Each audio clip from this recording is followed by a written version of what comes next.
ዛሬ የምናየው እንግዲህ ዩቲዩብ ሊያጠፋብን ይችላል። በትክክል ሰምታችሁኛል። ዛሬ የምናየው በገዛ ስተታችሁ የሞቱ ሰዎችን አይደለም። በፈጠራ ስራቸው እጅግ በጣም አደገኛና የነዳጅና የኤሌክትሪክ ኩባንያዎችን ቢሊዮን ዶላር የሚያከስር በመሆኑ ብቻ በትልልቅ ነጋዴዎች የተመረዙ 5 የፈጠራ ባለሙያዎችን ታሪክ ነው የምናየው።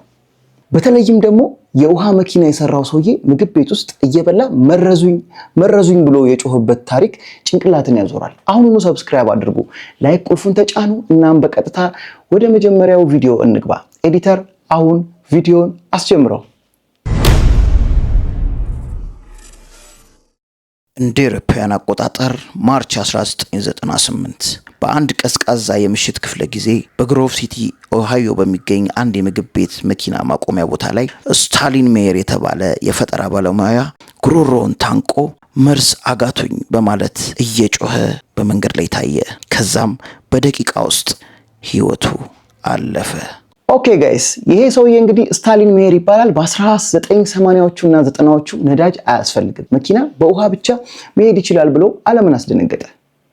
ይህ ሰው ሙሉ ህይወቱን ያሳለፈው በጋራዥ ውስጥ ኤክስፐሪመንት በማድረግ ነበር።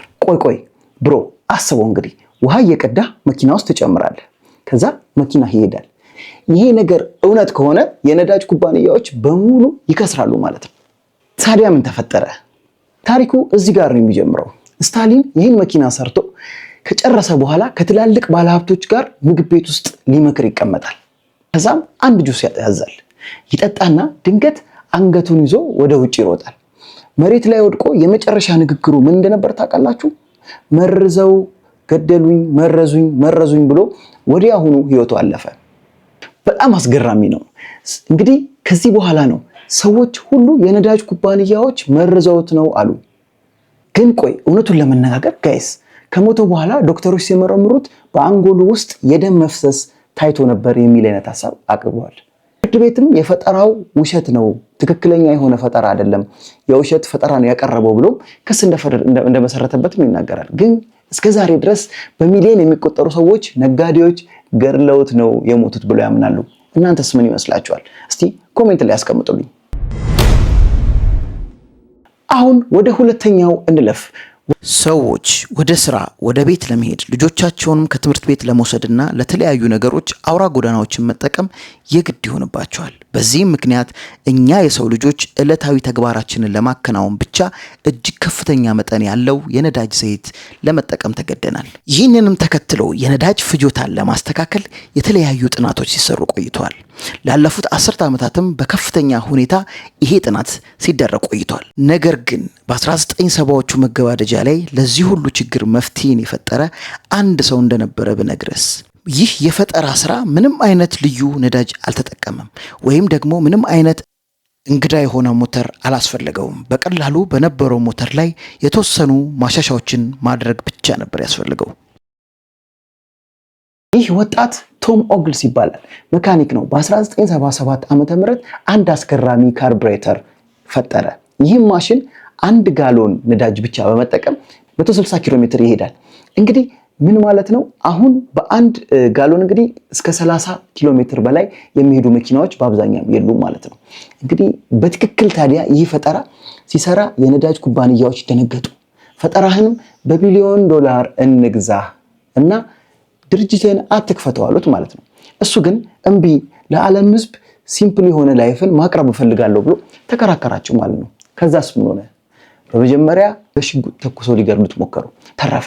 በመጨረሻም በ1981 ዓ.ም በአጠራጣሪ ሁኔታ ሆቴል ውስጥ ሞቶ ተገኘ። አስገራሚው ነገር የሚጀምረው እዚህ ጋር ነው። እንግዲህ የፖሊስ መርማሪዎች ከመጠን በላይ ኪኒንና አልኮል ወስዶ ነው የሞተው አሉ። ግን ቤተሰቦቹ ቶም መቼም ራሱን አይገድልም፣ ሚስጥራዊ ነጋዴዎች ናቸው ያጠፉት ይላሉ። ይሄ ነገር በጣም ያስፈራል ብሮ። እንግዲህ ቁጥር 3 ጋር ደርሰናል። ሁላችሁም ስለ ዲዝል ሞተር ታውቃላችሁ። እንግዲህ ዲዝል ሞተር ማለት የነዳጅ ሞተር ማለት ነው። ሰምታችኋል። የፈጠረው ሰው ሩዶልፍ ዲዝል ይባላል። ከዲዝል ሞተር ጀርባ የነበረው ሰው ሩዶልፍ ዲዝል ከሞተ በኋላ ምን ተፈጠረ? የፈረንሳይና የጀርመን ዝርያ ያለው መሐንዲስ ስራውን የጀመረው ማቀዝቀዣዎችን በመንደፍ ነበረ። ነገር ግን እንደ አውሮፓውያን አቆጣጠር በ1992 የዲዝል ሞተር ተብሎ የሚታወቀውን አብዮታዊ ሞተር ባለቤትነት መብት አስመዘገበ። በ1890ዎቹ ይህን ሞተር ሲፈጠር ዓላማው እንዳሁኑ በነዳጅ እንዲሰራ ሳይሆን እንግዲህ ከነዳጅ ይልቅ በኦቾሎኒ ዘይትና በአትክልት ዘይት እንዲሰራ አስቦ ነበር የሰራው። ይህንም ያደረገበት ምክንያት እንግዲህ ገበሬዎች ከዛው የሚፈልጉትን እያመረቱ ለትራክተራቸው ነዳጅ እንዲጠቀሙ ነው ማለት ነው።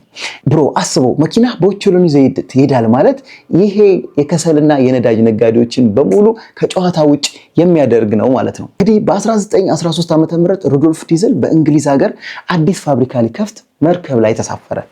ማታ ወደ መኝታ ክፍሉ ገባ። ጠዋት ግን ክፍሉ ባዶ ነበረ፣ ሙሉ በሙሉ ጠፋ። ከቀናት በኋላም አስክሬኑ በባህር ላይ ተንሳፎ ተገኘ። ታሪክ ተመራማሪዎች እንደሚሉት እንግዲህ የጀርመን ወታደሮች ወይም የከሰል ነጋዴዎች መርከብ ላይ ገፍተው ጥለውት ነው ይላሉ። ምክንያቱም የእሱ ፈጠራ የእነሱን የቢዝነስ ድምጥ ማጡን ያጠፋው ነበር ማለት ነው። እንግዲህ ይህም ፊልም የሚመስል ታሪክ ነው፣ ግን እውነትና በትክክለኛ የተደረገ ታሪክ ነው ማለት ነው። እንግዲህ አሁን የምንሄዱ ደግሞ ወደ አራተኛውና በጣም ወደ አስገራሚው ነው። የጠፋው ስፔናዊ ነው። El inventor extremeño, señor Estevez Parrilla, ha demostrado una vez más que su motor de agua no es un bulo. Arturo Estevez fue uno de los inventores más populares.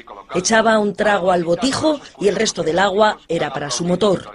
Mi patente, la licencia para España, la cedo gratuitamente al Estado para beneficio de todos los españoles. Dejaba a todos boquiabiertos. ኦኬ ጋይስ ወደ ስፔን እንሂድ። በ1970ዎቹ ይሄ ሰውዬ እንግዲህ አርቱር ይባላል። እሱ ደግሞ በውሃ የሚሰራ ሞተር ሳይክል ፈጠረ። ህዝቡን በተሰበሰበበት መድረክ ላይ በኩባያ ላይ ውሃ ጠጣና የቀረውን ደግሞ ወደ ሞተሩ ሳይክል ውስጥ ጨመረው ማለት ነው። ከዛ ሞተሩን አስነስቶ በከፍተኛ ፍጥነት ነዳው። እንግዲህ እዩት፣ እዚህ ጋር እንደምታዩት እዩት። እንግዲህ ይሄኛውን ቪዲዮ እንግዲህ በዛ ጊዜ የተቀረጸ ቪዲዮ ነው። እስቲ እዩት። እንግዲህ ቪዲዮ ላይ እንደምታዩት እውነት የሚመስሉ ነገሮች በጣም አሉት። እንግዲህ ሞተሩ የሄደው ውሃ ጨምሮበት ነው። ግን ይሄ ቪዲዮ በየቴሌቪዥኑ ከታየ በኋላ የስፔን መንግስትና የነዳጅ ባለሀብቶች ፈጠራውን ከሰረዙት በኋላ አርቱር ድንገት ከምድር ላይ ጠፋ። ማንም የት እንደሄደ አያውቅም። ፈጠራውም አብሮት ተቀበረ። ሪፖርቶች እንደሚሉት በትልልቅ ነጋዴዎችና መንግስት ከፍተኛ ገንዘብ እንግዲህ ተከፍሎት አፉን እንዲዘጋ ተደርጓል። ካልሆነም ደግሞ ገለውታል ማለት ነው። እንደ አውሮፓውያን አቆጣጠር ጃንዋሪ 7 ቀን በ1943 ኒኮላስ ቴስላ በኒውዮርክ ሆቴል ውስጥ ሞቶ ተገኘ። በሰዓታት ውስጥም የፌዴራል ወኪሎች የሱ የነበሩትን ማስታወሻ ደብተሮችና ንድፎችን ብሉፕሪንቶችን በሙሉ ወረሱ። በይፋዊ ታሪክ መሰረት የሱ ታላቅ ምኞት የነበረው አንድ ግንብ መገንባት ነበር። ህልሙም ይህ ነበር።